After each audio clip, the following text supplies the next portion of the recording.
Hello दोस्तों 29/11/2024 हरियाणा कौशल रोजगार निगम new letter खुशखबरी धमाका। जी हाँ दोस्तों, उसके अलावा आज है 29/11/2024। पढ़े लिखे और कच्चे सस्ते मजदूर, ये भूपेंद्र सिंह हुड्डा का कहना है, बिल्कुल लाइव आज का ताजा। एचकेएन न्यू प्रोसेस 80 में से सिलेक्शन। जी हाँ दोस्तों, अब जो एचकेएन में सिलेक्शन प्रोसेस वो बदल चुके हैं, इसमें बदलाव हो चुके हैं।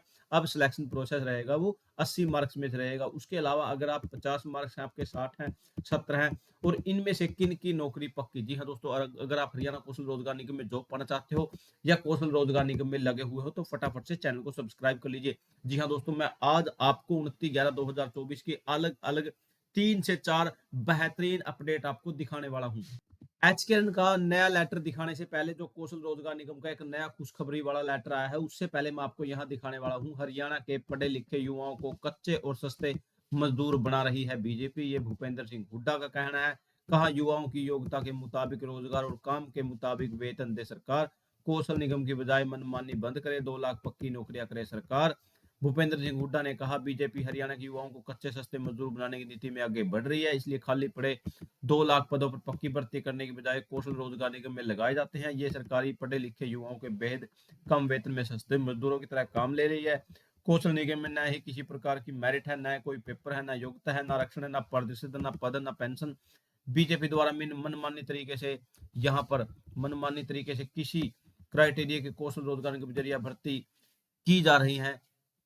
हुड्डा ने कहा कि बीजेपी हरियाणा के युवाओं के साथ पूरे प्रदेश में भविष्य से खिलवाड़ कर रही है, क्योंकि जिस प्रदेश के युवाओं को उसकी योग्यता के मुताबिक रोजगार और काम के मुताबिक वेतन नहीं मिलता, उस प्रदेश का भविष्य अंधकार में है। हरियाणा ने देश के तमाम राज्यों में ज्यादा विकास इसलिए किया था क्योंकि पहले की सरकारों ने अन्य राज्यों के मुकाबले ज्यादा पक्की भर्तियां कर अपने कर्मचारियों को उच्च वेतन व पेंशन दिए हैं। साल 2005 से 2014 तक कांग्रेस कार्यकाल के दौरान सरकारी विभागों में 2 लाख नौकरियां दी गई थी, लेकिन बीजेपी ने अपने 10 साल के कार्यकाल में इतनी नौकरियां भी नहीं दी जितने कर्मचारी रिटायर हुए हैं। इसलिए आज प्रदेश में 2 लाख से ज्यादा पद खाली पड़े हैं। बीजेपी ने युवाओं में इन पदों पर पक्की भर्ती करने का वादा किया था, लेकिन सरकार बनने के बाद भाजपा अपना वादा भूल गई है, फिर से कौशल रोजगार निगम के जरिए भर्तियां निकालना शुरू कर दिया है। हुड्डा ने कहा, युवाओं के भविष्य के साथ ये खिलवाड़ करना बंद कीजिए और पक्की नौकरियों का इंतजार कर रहे लाखों युवाओं को एचएससी एचपीएससी के जरिए नौकरियां दी जानी चाहिए।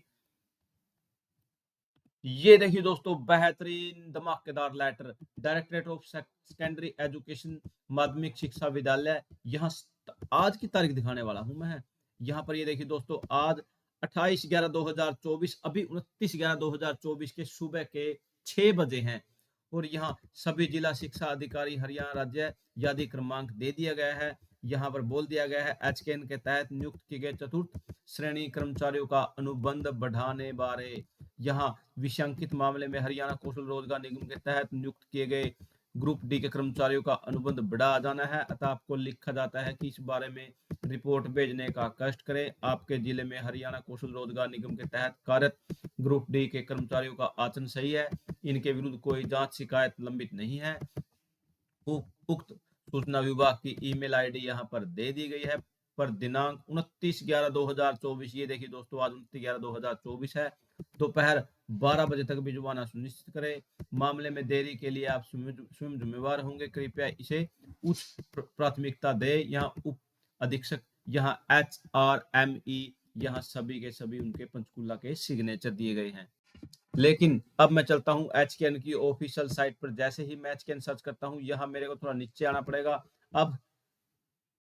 अब जो पॉलिसी में अब नया बदलाव हो चुका है, इसके अंदर क्या क्या बदलाव दिए गए हैं। इसके अंदर यहाँ एनुअल इनकम के 40 मार्क्स, और यहाँ एज के 10, स्किल के 5, एडिशनल हायर क्वालिफिकेशन के 5, और यहाँ सोशो इकोनॉमिक क्राइटेरिया के 10 मार्क्स। जी हाँ दोस्तों, सोशो इकोनॉमिक क्राइटेरिया, यहाँ पर से अब आप इस पर कोर्ट केस हो चुका है, आपको इन्फॉर्मेशन है, 10 मार्क्स आपके ये चले गए।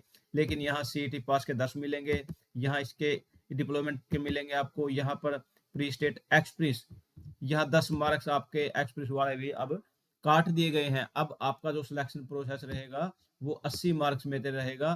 पहले ये 100 मार्क्स का होता था। मैं थोड़ा नीचे लेके चलता हूँ इसको, यहाँ पर थोड़ा नीचे लेके चलते हैं। ये देखिए दोस्तों, यहाँ 100 पॉइंट्स का ये टोटल जो कट ऑफ एरिया था, आपका क्राइटेरिया है। लेकिन इसके अंदर अगर इनकम आपकी 1 लाख से कम है 40 पॉइंट, 1 से 81 है 30 पॉइंट, 81 है 3 है 20 पॉइंट, और 3 से 6 है तो आपको 10 पॉइंट मिलेंगे। लेकिन जिसके 40 मार्क्स 1 लाख से कम इनकम वाले के हैं, सीईटी पास है, एज उसकी 24 से 36 है, तो वो तो अपने आप को इसमें फिट ही समझे। क्योंकि उसके अलावा अगर ऑर्फन है व विधवा है, 24 से 36 उसकी एज है, 36 से 42 वालों को 5 मिलेंगे। जिनके पास ये मार्क्स है ये लगभग तो 80/80 हो जाएंगे। लेकिन हाँ, अगर इसके अंदर विधवा ऑर्फन नहीं है तब भी आपके, अगर मान लीजिए आप, मैं यहाँ थोड़ा आपको शॉर्टकट बताने वाला हूँ, अगर आपके 40 मार्क्स इनकम के हैं और 10 मार्क्स आपके पास एज के हैं और उसके अलावा 10 मार्क्स आपके पास सीईटी पास के हैं, उसके बाद अगर आपके 5 मार्क्स किसी प्रकार की स्किल एनएसक्यूएफ के हैं, तो यहाँ आपके मार्क्स बनते हैं 40, 50, 60 और 65। 65 मार्क्स बनने के बाद आप कट ऑफ में बिल्कुल फाइट में हो आप। ये जो लगभग 2 लाख से ऊपर कैंडिडेट ऐसे हैं जिनका सीईटी पास है। अगर सीईटी पास आपका नहीं है तो आप फाइट से कहीं ना कहीं अपने आप को बाहर समझ सकते हो। जी हाँ दोस्तों, बिल्कुल ही मैंने पहले ही मेंशन कर दिया था, सीईटी पास वालों को तो प्रेफरेंस दी ही जाएगी, लेकिन साथ में एज वालों को भी विशेष इसके अंदर बेनिफिट रहेगा। अगर आपके 65 टू 70 है तो कहीं ना कहीं आपके चांसेस हैं इसके अंदर आने के। जी हाँ दोस्तों, कमेंट सेक्शन में लिखें वीडियो कैसी लगी। थैंक यू दोस्तों, नमस्कार दोस्तों।